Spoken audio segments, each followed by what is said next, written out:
మనం బలిస్తున్నాం కాబట్టి అలా మనం ఒకసారి పరీక్ష చేసుకుందాం దేవుని వాక్యంతో. హెబ్రీయులకు రాసినటువంటి పత్రిక 4వ అధ్యాయం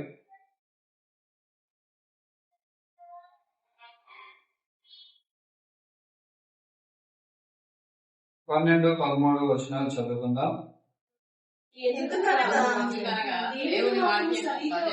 ఎందుకనగా దేవుని వాక్యము సజీవమై బలము గలదై రెండంచులు గల ఎటువంటి ఖడ్గము కంటను వాడిగా ఉండి ప్రాణాత్మలను కేళ్లను మూలుగను విభజించినంత మట్టుకు దూరుచు హృదయం యొక్క తలంపులను ఆలోచనలను శోధించున్నది మరియు ఆయన దృష్టికి కనబడని సృష్టిని ఏదీ లేదు. మనమెవరికి లెక్క ఎక్కువ చెప్పవలసి ఉన్నదో ఆ దేవుని కన్నులకు సమస్తము మరుగులేకగా ఉన్నది. ఇక్కడ మొదటి వచనంలో మనం చూసినట్లయితే దేవుని వాక్యం ఎటువంటిది, అది ఏం పని చేస్తుంది, మన యొక్క హృదయంలోనికి వెళ్లి దేవుని యొక్క వాక్యం ఏ విధంగా పనిచేస్తుంది అనేది మొదటి వచనంలో చెప్పబడింది. ఇక్కడ చూస్తే అంటే దేనికైనా సరే, ఇప్పుడు ఏదైనా ఒక అనారోగ్య పరిస్థితి ఉంది, ఆ అనారోగ్య పరిస్థితికి తగ్గట్లుగానే ఆ యొక్క మెడిసిన్ మనం వేసుకుంటాం. ఫీవర్ కి అయితే పారాసెటమాల్ వేసుకుంటాము, కాఫ్ కి అయితే సిరప్ వేసుకుంటాము, హార్ట్ ప్రాబ్లం అయితే వేరే డ్రగ్స్ ఉంటాయి దానికి. ఇలాగా మనకు వచ్చినటువంటి సమస్యను బట్టి ఆ డ్రగ్ అనేది డాక్టర్ గారు ప్రిస్క్రిప్షన్ చేస్తారనమాట. అలాగే దేవుని యొక్క వాక్యం కూడా మెడిసిన్, ఒక మంచి మెడిసిన్. అది దేనికి అని అంటే మన యొక్క హృదయానికి మెడిసిన్ అన్నమాట దేవుని యొక్క వాక్యం. ఆ మెడిసిన్ ని వేసుకోవాలి. అంటే మనం దేవుని యొక్క వాక్యాన్ని మనం ధ్యానిస్తాం కదా, దేవుని యొక్క వాక్యాన్ని ధ్యానించినప్పుడు అదేమవుతుందంటే లోపల ఉన్నటువంటి అనారోగ్య పరిస్థితులన్నింటినీ, అంటే దేవునికి అయిష్టకరమైన అన్నింటినీ ఏం చేస్తుందంటే అది ఎనేబుల్ చేసి చూపిస్తూ ఉంటుంది దేవుని యొక్క వాక్యం. వెంటనే మనం ఏం చేస్తామో పరిశుద్ధాత్మ దేవుడు పశ్చాత్తాపాన్ని లోపల పుట్టిస్తాడు. పుట్టించినప్పుడు వెంటనే దేవుని సన్నిధిలో మనం పశ్చాత్తాపడతాం. అవును ప్రభువా, నేను ఈ విషయంలో తగ్గిపోతా ఉన్నాను. ఎందుకంటే దేవుని వాక్యం మనల్ని హెచ్చరిస్తుంది. అదే కదా మొదటి వచనంలో ఉంది. దేవుని వాక్యం అది ఎటువంటిదంటే మొట్టమొదటిగా చూస్తే సజీవమైనది. దేవుని యొక్క వాక్యం మొదటగా సజీవమైనది. అంటే జీవము లేని వారిని కూడా జీవింపజేసేటువంటిది. సపోజ్ ఇప్పుడు నేను రక్షింపబడలేదు, నాలో ఎటువంటి జీవమో లేకుండా నేను జీవించాను యేసుని విశ్వసించక ముందు. ఎప్పుడైతే వాక్యం నా హృదయంలోకి వెళ్ళిందో దేవుడు నా యొక్క హృదయాన్ని ఏం చేశాడంటే వెలిగించాడు. నేను నిర్జీవంగా ఉండేవాడిని. దేవుని వాక్యం నాలోకి వచ్చి ఏం చేసింది, నాలో జీవం వచ్చిందనమాట, జీవింపజేసింది. నా ఆత్మ వెలిగింది. అయితే దేవుని వాక్యం ఏం చేస్తుందంటే మొట్టమొదటిగా అది సజీవమైనది. ఎటువంటి నిర్జీవం కలిగిన వ్యక్తులైనా అయినా సరే వెలిగించేటువంటిది దేవుని యొక్క వాక్యం. అది సజీవమైనది, తర్వాత బలము కలిగింది. దేవుని యొక్క వాక్యం బలహీనంగా ఉన్నప్పుడు బలపరిచేది కూడా దేవుని యొక్క వాక్యమే. ఎన్నోసార్లు ఆత్మీయంగా మనం కొన్నిసార్లు బలహీన పడిపోతూ ఉంటాం. తిరిగి మరలా మనం బలం పుంజుకోవాలంటే దేవుని వాక్యం మనకి బలాన్ని ఇస్తుంది. అది బలం గలది. దాన్ని ఎటువంటి ఆయుధంతో పోలిస్తున్నారు? రెండంచులు వాడి కలిగినటువంటి ఖడ్గం. మన ఇంట్లో వాడేటువంటి నైఫ్స్ అన్నిటికీ కూడా ఒకవైపే పదును ఉంటుంది, రెండో వైపు రఫ్ గా ఉంటుంది. కానీ దేవుని యొక్క వాక్యాన్ని కదా రెండు వైపులా పదును కలిగి ఉంటుంది. దేవుని యొక్క వాక్యం చాలా పదునైనటువంటిది. ఎంత పదునైనటువంటిది? ఎటువంటి వ్యక్తినైనా సరే తన యొక్క హృదయాన్ని మార్చేటువంటి. మనం చాలా కొంతమంది సాక్ష్యాలు కూడా వింటుంటాం కదా, నేను చాలా ఘోరంగా జీవించాను. కొంతమంది ఏమో నరాజు చేసిన వారు ఉన్నారు, దొంగతనాలు చేసి జైలుల్లో మగ్గిపోయి తిరిగి యేసుక్రీస్తు నమ్మిన వారు ఉన్నారు. జైలుల్లోనే దేవుని యొక్క వాక్యాన్ని విని మారు మనసు పొంది యేసుక్రీస్తుని అంగీకరించి వాళ్ళ జీవితాలను మార్చుకునే వారు ఉన్నారు. దేవుడు ఏంటంటే ఎటువంటి కఠినమైనటువంటి మనస్సునైనా సరే వాక్యం ద్వారా ఏం చేస్తాడు, ఆయన మారుస్తాడు. ఆ హృదయాన్ని వెలిగింపజేస్తాడు. నిర్జీవంగా ఉన్న వాళ్ళలో జీవాన్ని తీసుకొని వస్తాడు. అదే దేవుని యొక్క వాక్యం తాలూకా రిజల్ట్ అన్నమాట. మెడిసిన్ ఏ విధంగా అయితే మనలో ఉన్నటువంటి బలహీనతల్ని తొలగిస్తుందో, అలాగే దేవుని యొక్క వాక్యం కూడా దేవుని దగ్గర సరిగ్గా లేనటువంటి హృదయాల్ని సరిచేస్తాం దేవుని యొక్క వాక్యం. కాబట్టి దీనికి రెండంచులు వాడినటువంటి ఖడ్గంతో పోలిస్తా ఉన్నారు. ఇది ఏం చేస్తుందట, ఖడ్గము కంటే వాడిగా. ఇక్కడ చూసారా, దేవుని వాక్యం సజీవమైనదై బలము గలదై రెండంచుల వాడి కలిగినటువంటి ఎటువంటి ఖడ్గము కంటే, అంటే అంతకన్నా రెండు అంచులుంటే ఎంత పదునుగా ఉంటుంది, అంతకన్నా ఎక్కువగా వాడిగా ఉంది. ఏం చేస్తుందట ఇది, ప్రాణాత్మలను కీళ్లను మూలిగను విభజించనంత మట్టుకు దూర్చు హృదయం యొక్క తలంపులు ఆలోచనని శోధిస్తా ఉంటారు కదా. మనం ఆలోచిస్తాం, దేవుని యొక్క వాక్యం విన్నప్పుడు మనల్ని ఆలోచింపజేస్తారు. వాక్యం బాగుంది కదా, దేవుని యొక్క వాక్యం ఇలా చెప్తుంది, మరి నేనేం చేస్తున్నాను, నేను ఎంతవరకు దేవునికి దగ్గరగా ఉన్నాను, నేను ఎంతవరకు దేవుని హత్తుకొని జీవిస్తున్నాను, దేవుని క్రైస్తకరమైనవి నేను నాలో ఎంతవరకు తీసివేసుకున్నాను, ఇంకా కొన్ని నాకు ఇష్టమైనవి దేవునికి ఇష్టం లేనివి ఎంతవరకు నేను ఇంకా నా హృదయంలో ఉంచుకున్నాను, దేవుడు గద్దిస్తున్నాడు కదా అని మనం ఆలోచిస్తాం దేవుని యొక్క వాక్యాన్ని బట్టి. ఎందుకు అంటే అది నీ హృదయంలోకి తలంపుల్లోకి లోపలికి ఆ వాక్యం వెళ్ళి ఆ యొక్క సరిగైనటువంటి హృదయాన్ని ఏం చేస్తుందంటే కలవరపరిచి సరిచేయడానికి ప్రయత్నం చేస్తా ఉంటాం. పరిశుద్ధాత్మ దేవుడి నీలోనికి వచ్చి నీ యొక్క పశ్చాత్తాపమైనటువంటి హృదయాన్ని పుట్టిస్తాడు. బాధపడతాం అన్నమాట, లోపల మనం మర్చుకుంటాం, బాధపడతాం. కొన్నిసార్లు దేవుని గాయపరిచినప్పుడు, దేవునికి అయిష్టకరమైనవి చేసినప్పుడు మనం గాయపడతాం లోపల. నిజమైనటువంటి విశ్వాసులు అది ఆ తప్పుని నిర్భయంగా చేసేసి ఎటువంటి బాధ పశ్చాత్తాపం లేకుండా ఉండలేదన్నమాట. నిజమైనటువంటి విశ్వాసి నిజంగా తప్పు చేసినప్పుడు లోపల ఆ పశ్చాత్తాపం, ఆ యొక్క బాధ కలుగుతూ ఉంటది. లోపల బాధపడతా ఉంటాడు, కుమిలిపోతా ఉంటాడు. ఎందుకు నేను ఇలా చేశాను, ఎందుకు దేవుడికి వ్యతిరేకంగా చేశాను. ఆ పశ్చాత్తాపం అన్నది ఈ యొక్క వాక్యం ద్వారా, వాక్యం వినటం ద్వారా, దేవుని యొక్క వాక్యం వినటం ద్వారా పరిశుద్ధాత్మ దేవుడు మన హృదయాల్లో పుట్టిస్తాడు. ఆ పుట్టించడం, ఆ ఫీలింగ్ అన్నది ప్రతి ఒక్కరికి అది రావాలన్నమాట, వస్తుంది. అది నేను ఏ తప్పు చేసినా నాకు ఏ ఫీలింగ్ కలగట్లేదు అని అంటే నువ్వు దేవుని యొక్క వాక్యంలో సరైనటువంటి సత్యంలో నువ్వు లేవని అర్థం. తప్పు చేసినప్పుడు నిర్భయంగా ఉండి హ్యాపీగా ఉంటున్నావు అంటే, ఎటువంటి పశ్చాత్తాపం కలగట్లేదంటే దేవుని యొక్క వాక్యంలోనే, ఆ యొక్క త్రోవల్లోనే నువ్వు లేవని అర్థం. నీలో పశ్చాత్తాపం కలుగుతుంది అని అంటే దేవుని యొక్క వాక్యం పనిచేస్తుంది, నువ్వు వింటున్నావు, ఆ సత్యమైనటువంటి వాక్యాన్ని నువ్వు గ్రహించి అన్వయించుకుంటున్నావు. ఎప్పుడైతే వాక్యాన్ని మనకి అన్వయించుకుంటామో అప్పుడు మనం సరిచేయబడతా ఉంటాం. ఎప్పుడైతే వాక్యాన్ని వాక్యంలాగే ఉంచుకుంటామో బయటే ఉంటుంది, అది నీ హృదయంలోకి వెళ్ళదు. కాబట్టి ఇక్కడ వాక్యం చేసేటువంటి పని మన యొక్క హృదయంలోకి వెళ్ళి తలంపుల్ని, ఆలోచనల్ని శోధిస్తా ఉంది. శోధించినప్పుడు మనం ఏం చేయాలి, పరీక్ష చేసుకోవాలి. దేవుని యొక్క వాక్యం మనలోకి వెళ్ళి శోధిస్తా ఉన్నప్పుడు మనం ఏం చేయాలి, మనం పరీక్ష చేసుకోవాలి. తర్వాత ఇక్కడ రెండో దాంట్లో 13వ వచనంలో చూస్తే, ఆయన దృష్టికి కనబడని స్పష్టం ఏదీ కూడా లేదు. ఎందుకంటే సమస్తాన్ని సృష్టించిందే ఆయనకి కనిపించింది ఇంకేముంటది. మనం ఏదో అనుకుంటాం, అగాధంలోకి వెళ్ళినా, సముద్ర గర్భంలోకి వెళ్ళినా ఇవన్నిటినీ ఎవరు సృష్టించారు, ఆయనే సృష్టించాడు. కాబట్టి ఆయనకి కనిపించినటువంటి విషయం అంటూ ఏమీ ఉండదు, ఇంక్లూడింగ్ మన యొక్క హృదయాంతరంగా, మన యొక్క ఆలోచనలు, మన యొక్క తలంపులు. వాటిని ఎవరన్నా చూడగలరా ఫిజికల్ గా? ఎవరు చూడలేరు. నా హృదయంలో ఏం ఆలోచనలు ఉన్నాయో మీరు తొంగి చూడలేరు వాటి. కానీ ఒక వ్యక్తి మాత్రం నీ యొక్క హృదయ ఆలోచనలన్నింటినీ కూడా గమనించగలరు, పరీక్షించగలరు. నీకేం ఆలోచన వస్తుందో తర్వాత కూడా వచ్చే ఆలోచన కూడా ఆయన తెలుసు ఆయనకి సమస్తము కూడా. ఎందుకంటే ఆయన నిన్ను సృష్టించిన సృష్టికర్త కాబట్టి సమస్తము తెలుసు ఆయనకి.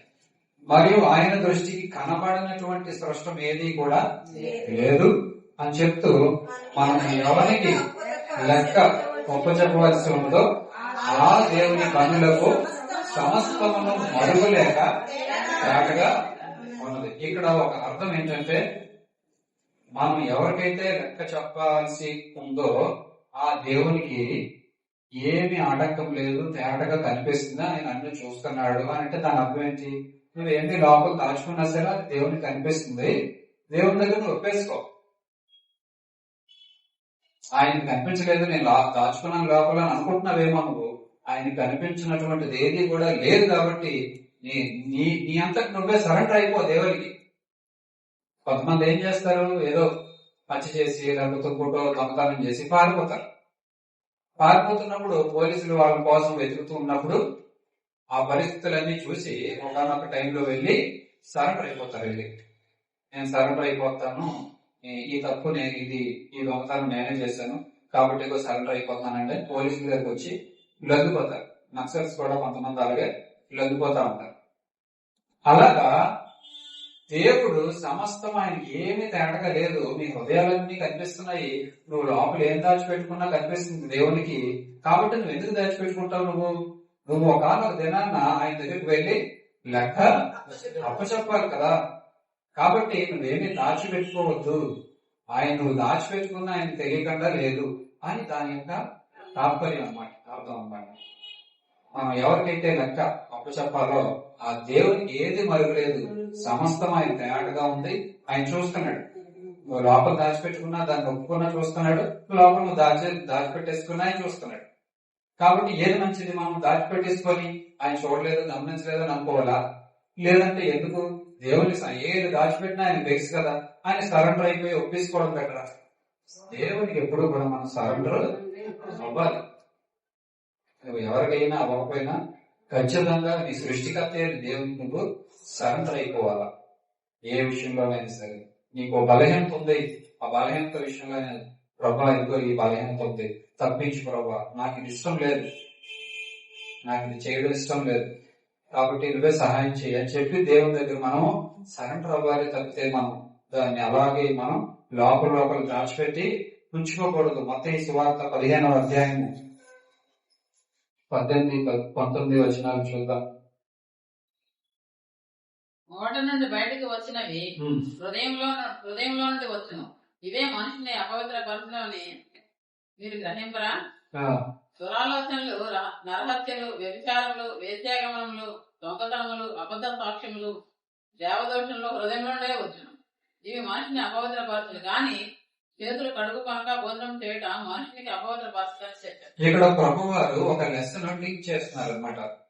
మీ శిష్యులు చేతులు కడుక్కోకుండా భోజనం చేస్తున్నారు, ఏది ఇది అని చెప్పి ప్రశ్నిస్తున్నప్పుడు ప్రభు వారు ఇక్కడ ఒక లెసన్ అందరికీ కూడా అర్థమయ్యేటట్టుగా ఒక లెసన్ టీచ్ చేశారు. అదేంటి అంటే, నోట్లో నుంచి బయటికి వచ్చేవి ఎక్కడి నుంచి వస్తాయట? ఈ హృదయంలో నుంచి బయటికి వస్తాయి. కాబట్టి ఇవే మనుషుల్ని అపవిత్రపరుస్తాయి.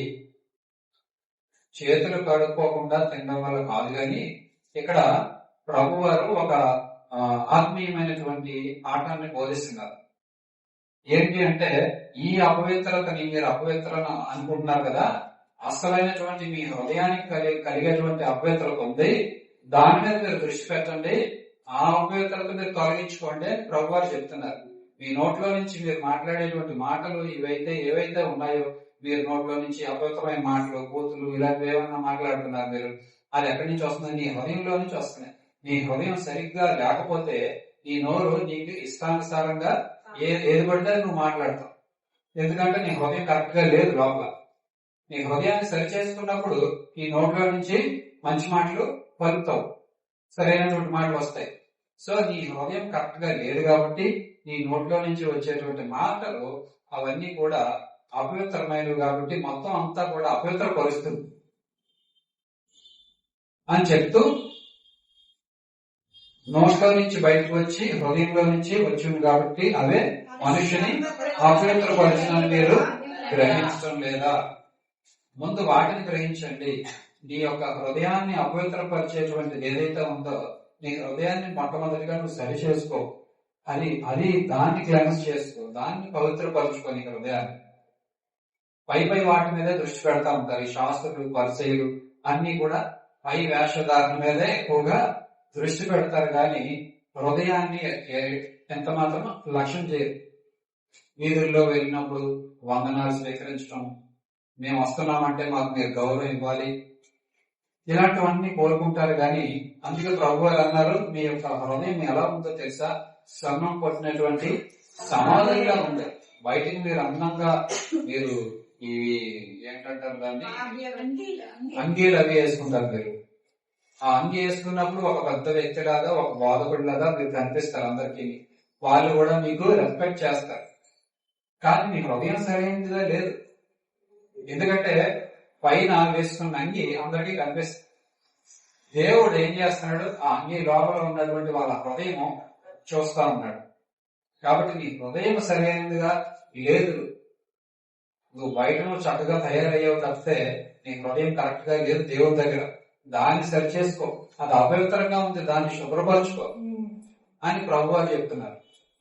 అదే ఇక్కడ నీ నోట్లో నుంచి వచ్చే హృదయంలో నుంచి వస్తాయి కాబట్టి అదే అపవిత్రపరుస్తాయి అని చెప్పి ఇక్కడ చెప్తున్నారు.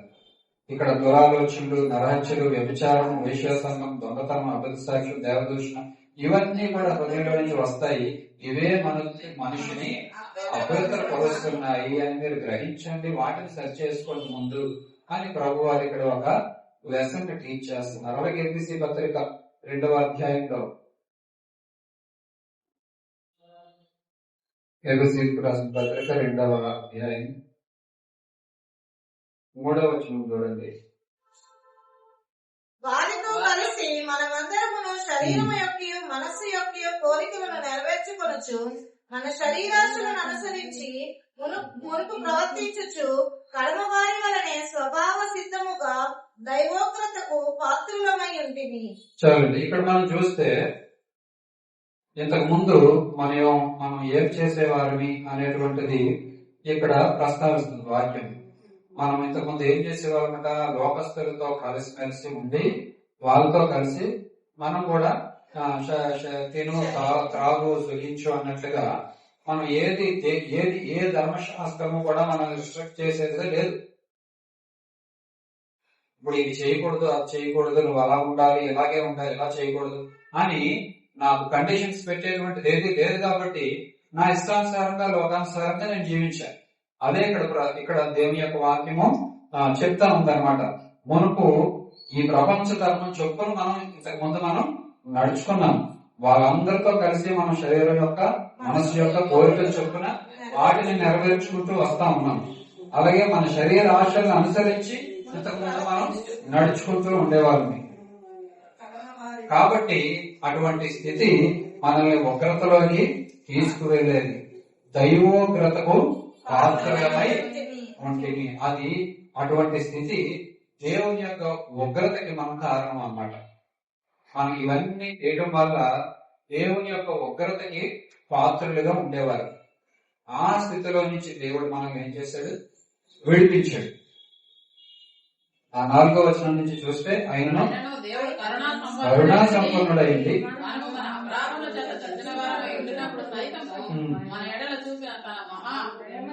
ప్రేమ చేత క్రీస్తుతో కూడా బ్రతికించాడు. చాలా కృప చేత మీరు రక్షింపబడి ఉన్నారు. అటువంటి స్థితిలో నుంచి దేవుడు మనల్ని విడిపించాడు. అది దేవుని ఉచితమైనటువంటి కృప. ఆయన ఉన్నతమైనటువంటి మన పట్ల ఉన్నటువంటి ప్రేమ, మన పట్ల ఉన్నటువంటి అమితమైనటువంటి ప్రేమ, ఆయన కృపను బట్టే మనము ఆ స్థితి నుంచి మనము రక్షించబడ్డాం. ఇది ఎందుకు చెప్పబడింది అని అంటే, మునుపు మీరు ఆ విధంగా ప్రవర్తించారు కాబట్టి తిరిగి మరలా వాటిలోనికి వెళ్ళకండి, తిరిగి మరలా వాటిని పాటించకండి. మునుపు లోకస్తులతో కలిసిమెలిసి వెళ్ళినట్లుగా మీరు వెళ్ళకూడదు. వాళ్ళతో కలిసి ఎంజాయ్ చేసినట్లుగా మీరు ఇక నుంచి చెయ్యకూడదు. ఎందుకంటే దేవుడు ప్రేమతో మిమ్మల్ని పెంచుకున్నాడు తన కృప ద్వారా మిమ్మల్ని రక్షించుకున్నాడు. కాబట్టి ఆయన ఉగ్రతలో నుంచి మనం తప్పింపబడ్డాము, దేవుని యొక్క కృప కిందకు వచ్చాం. ఉగ్రత అనేటువంటి దాని కింద, ఆయన కాడి కింద మనం ఉండేవాళ్ళని, ఇప్పుడు దేవుని యొక్క కృప అనేటువంటి ఆ షెల్టర్ కిందకి మనం వచ్చాం అన్నమాట. కాబట్టి దేవుడు మనల్ని ఎటువంటి ప్రేమతో ప్రేమించాడో ఆ ప్రేమనంతటిని కూడా పొందుకొని దేవుని కృపను బట్టి మనం రక్షించబడ్డాం. కాబట్టి తిరిగి మరలా బ్యాక్ స్టెప్ మీరు వెయ్యకూడదు, వెనక్కి వెళ్ళకూడదు అనేది దేవుడు హెచ్చరిస్తా ఉన్నాడు. అలాగే సామెతల గ్రంథంలో కూడా 4వ అధ్యాయము